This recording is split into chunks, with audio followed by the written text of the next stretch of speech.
ang ating video tutorial para sa pagkakataong ito ay kung paano mag-deposit sa ating Gate.io, no? So paano tayo magde-deposit ng USDT from another wallet, no? Gaya yung binili natin sa OKX ay dahil mas mura doon ay ililipat natin dito dahil dito tayo magti-trade sa Gate.io, no? So kung para matuto kayo kung ano yung benefits ng mas maraming crypto exchange, panoorin nyo yung video ko, mag-appear yan sa taas, ano yung benefits ng mas maraming exchange, no? Para makahanap kayo kung saan mas mura yung mga crypto or yung mga USDT. Okay, punta na tayo guys. So itap natin mismo yung deposit. Tapos gagawin natin is on-chain, no? So pipiliin natin yung on-chain guys. Ayan. So on-chain tayo, itap natin yung kasi I have crypto asset. So yan yung gagawin natin guys. Pero bago yan, isubukan natin yung rewards guys. Punta tayo sa rewards, no? So home muna tayo. Then itong rewards, always guys pag mag-login kayo sa rewards, meron kayong daily bonus guys dito sa Gate.io. Kung wala pa kayong Gate.io, maglalagay ako ng link sa description below para makapaggawa kayo ng Gate.io exchange nyo guys, no? So ito yung mga everyday pag nagla-login kayo, no? Day 1, day 2, day 3, day 4. So meron kayo, no? Mga ilang mga perks. Okay, so itap natin to do the task to get reward. So ang gagawin natin is hanapin natin yung guys, no? Sa more net deposit. So sabi dyan, subukan natin ito guys na itap yung claim 20 USDT. So mas marami, no? So complete. So itap natin guys kasi pag na fulfill natin yan, meron tayong 100 points, no? So meron tayong mga reward. So claim natin yan. So claim. So then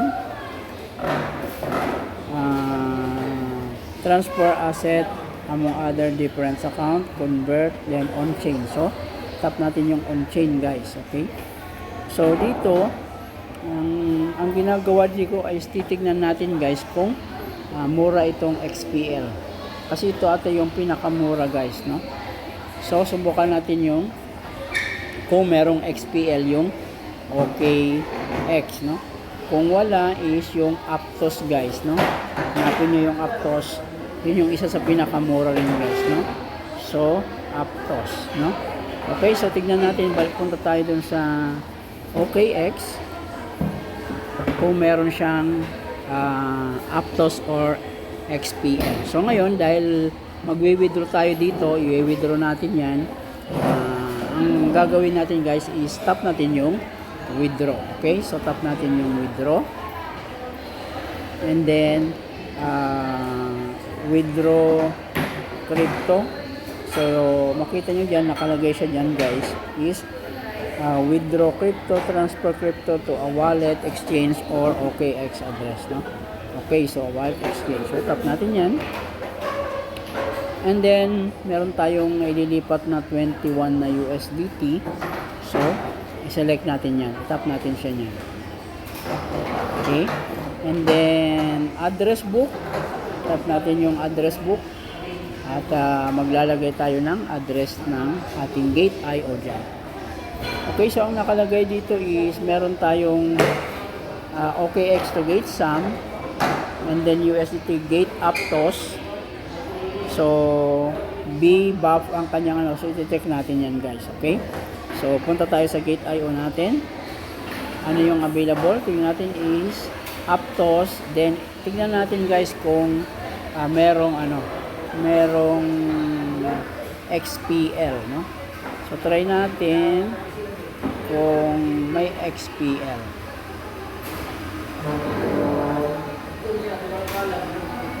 New destination, exchanges on chain withdrawal to other exchange. So tap natin to guys, subukan natin ito and then X layer or OKX. Then tignan natin. So meron siyang Aptos guys. Ang Aptos is, tignan nyo guys, tap natin yung Aptos.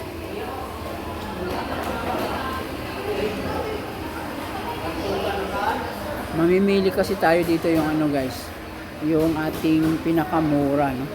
So siguro ang piece niya guys, ito yung mga piece, no? So 0.029 US or 0.03, napakamura guys, no? Okay, hanap tayo dyan ng mura, no? So 0.3 yung pinakamura. Merong 0.01 Vera Chain, Optimism 0.15 Plasma. Ito ata yung XPL guys, napakamura. Plasma USDT, no? Dinanap pa tayo. Unichain 0.75. So pinakamura niya guys is yung Plasma kasi almost 0.01 USDT. Okay, so punta tayo ngayon sa ating Gate.io, then tignan natin yung Plasma. So ito XPL, so ito yung Plasma guys, no? Same sila. So tap natin yan para makuha yung XPL address natin. Okay, so ito, no? So XPL address natin is yung last 4 61C, then first 4 OXC6. So ito tap lang natin yung copy guys. Tap natin yung copy. Yan. Then punta tayo sa OKX natin. Tapos i-add natin yung XPL. Okay? So ngayon is sa address book na tayo guys. And then doon sa baba, add the recipient. Then on-chain guys, on-chain address. And then hanapin natin ngayon si Plasma. Ito, Plasma guys, no? XPL. Okay? So Plasma. And then you can withdraw any crypto supported on all EVM network on this address. Okay, so paste natin. Ayan, so naka-paste na tayo, tama yan. And then next. Okay, so i-plus na natin, i-paste na rin natin yan. Address name, address name. So address name, so pwede natin gate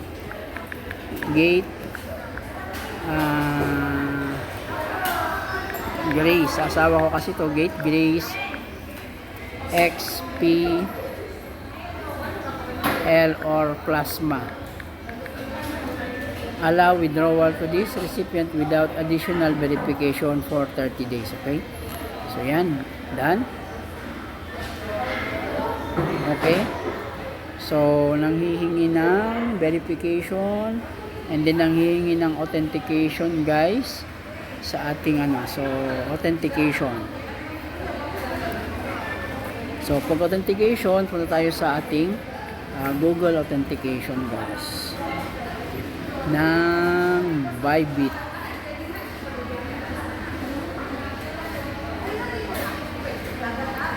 OKX pa lang.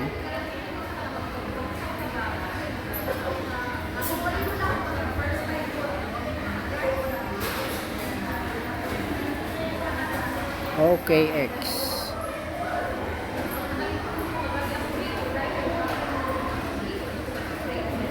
Okay.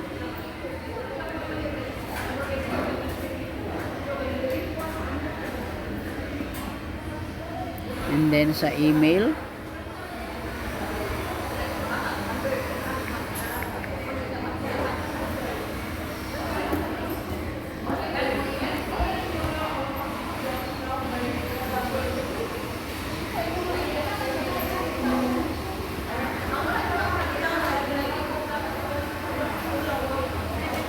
okay.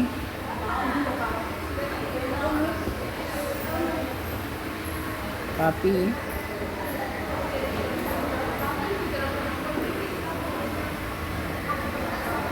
Okay, so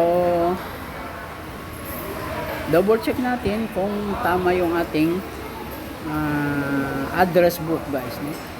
So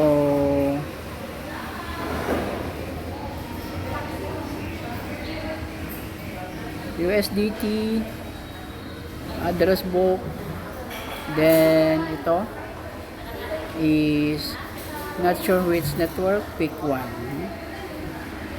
So Plasma, ayan, no? Plasma USDT. Then next, so double check lang natin guys kung tama yung ano ng Plasma, no? XPL logo. So para ano kayo, punta kayo sa Chrome, and then sa search kayo ng XPL logo.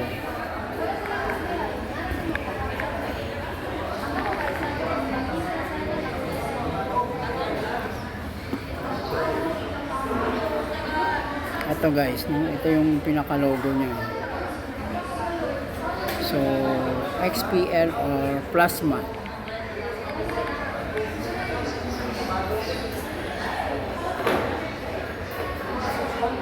Plasma Crypto. Ayun, no? So ito. So tama nga guys, no? So ito yung image ng Plasma na crypto o kaya XPL guys. Ayan. XPL or Plasma. So tama naman. So kailangan nyo lang i-double check para hindi masayang ang inyong mga USDT guys. So kung makikita nyo yung Plasma or XPL is ito. So ready to transfer na tayo guys. Okay, so ano tayo? Okay, so dito ngayon nakapag-add na tayo. So i-tap natin yung withdraw. And then withdraw crypto.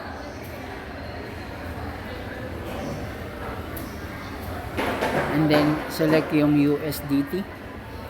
And then address book kasi nakapag-save na tayo. Then Grace XPL Plasma. So yun. And then select natin yung Plasma. Okay. So double check natin. Punta tayo sa gate. Sa gate mismo natin guys. Okay. So address is XPL network.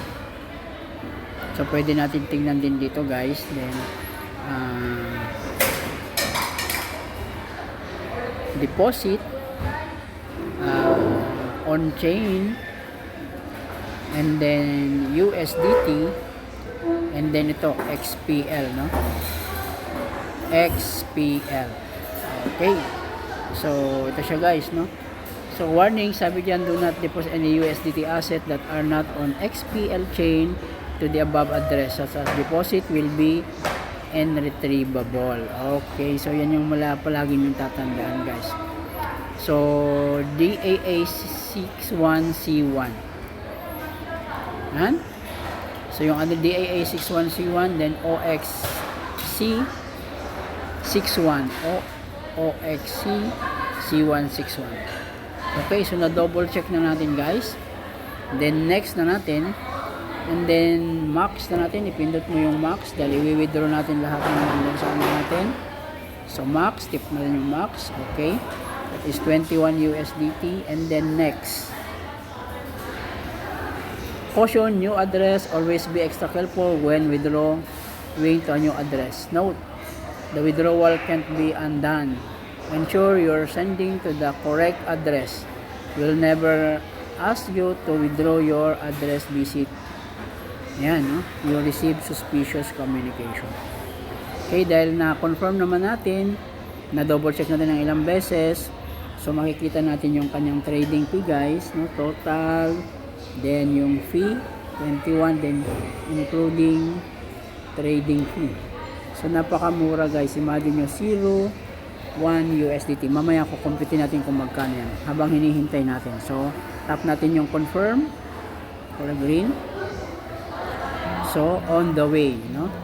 We're sending your crypto arrive in 2 minutes. Okay, so view details natin guys.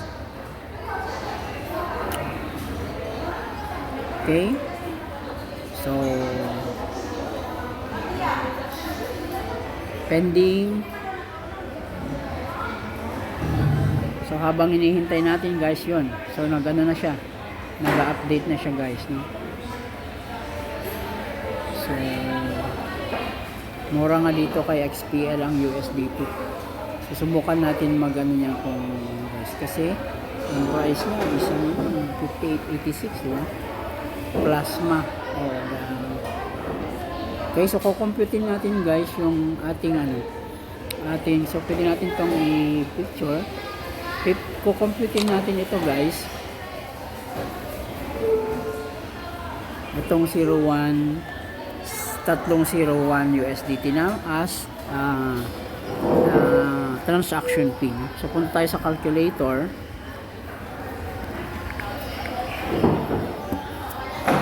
0.001 30 then 1 times 59 na lang guys, times 59, that is 0059 USDT times sa pesos, ayun na yun guys. Tama ba? So kung sa USDT ang charge niya is 0.1231 times 59 pesos or sa 1 USDT, yan 0059, napakamura guys, no? Kahit i-times pa natin yan sa 60 pesos, that is 0.35 cents, no? 0.35 cents lang ang trading fee natin or the transaction fee sa paglipat. Ngayon nag-message siya, crypto successfully withdrawn, no, sa OKX 21.5 USDT has been transferred to out of OKX and sent to, yan, no? So ngayon ay titignan natin naman kung anong mangyayari doon sa ating gate. Okay, so ito yung gate natin guys. So ito, nagko-confirming niya na paparating na siya guys, no? So ganoon siya kabilis ang transaction, mga ilang seconds lang. Pero sabi niya pinakamatagal daw yung 4 minutes na ano siya guys, no? So ayan guys, nakapag lipat tayo ng 21.5 USDT. So ang gagawin natin, dahil nakapag lipat ulit tayo niyan guys, paparating na 21.50.99. Pupunta tayo sa ating record sa sheet. Okay, and then dito sa Grace Fund, November tayo guys. So ano tayo, November 5 ba tayo? Yes, November 5. Nagay tayo ng 21.5099, no? Tama ba? 21.5099. So wala pa siya. Mamaya baka pagbalik natin is dumating na. So ayan na guys. So lahat-lahat ay meron na tayong trading fund dito sa almost 1,000 na guys. So 987 and then 57 ang halaga niya yan guys, no? So 57. Okay, so nagsimula tayo ng October na nag-trade dito. Naglagay tayo ng October 1 ng 438, then 240, 223, and then ngayong November is 87 at saka 21. So maganda na i-record natin yung mga trading funds natin guys, kasi natitrace natin kung magkano na yung capital natin, kung kumita na ba yun, di ba? Kung kumita na ba. So ngayon, dahil nakita natin itong sa November, ang total is dapat is 57 na guys. Titignan natin sa gate natin. Okay, so tignan natin kung dumating na. So confirming pa rin siya. So 57 minus 1 to kamo na lang. So magkano? Pupunta tayo sa overview. So 57, 53 yung nandito guys. So medyo talo tayo guys kasi bumagsak nga yung price.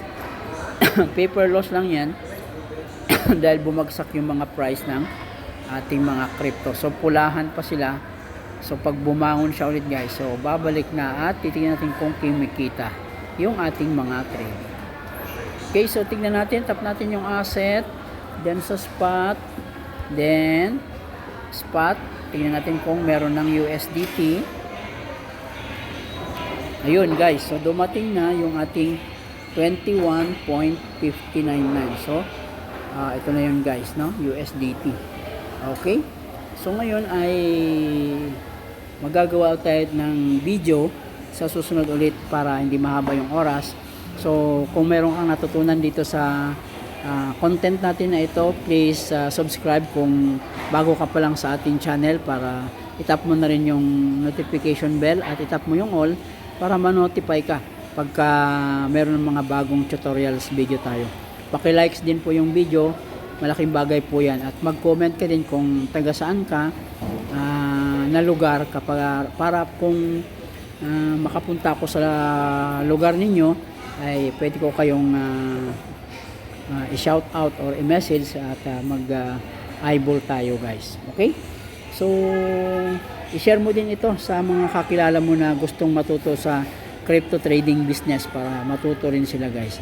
Maraming salamat sa inyong pagsuporta, malaking bagay sa akin ang inyong pag-subscribe, pag-like, pag-comment at pag-share sa ating mga videos na ina-upload dito sa YouTube channel natin. Ito ang Talentadong Pinoy. Hanggang sa muli. Bye-bye!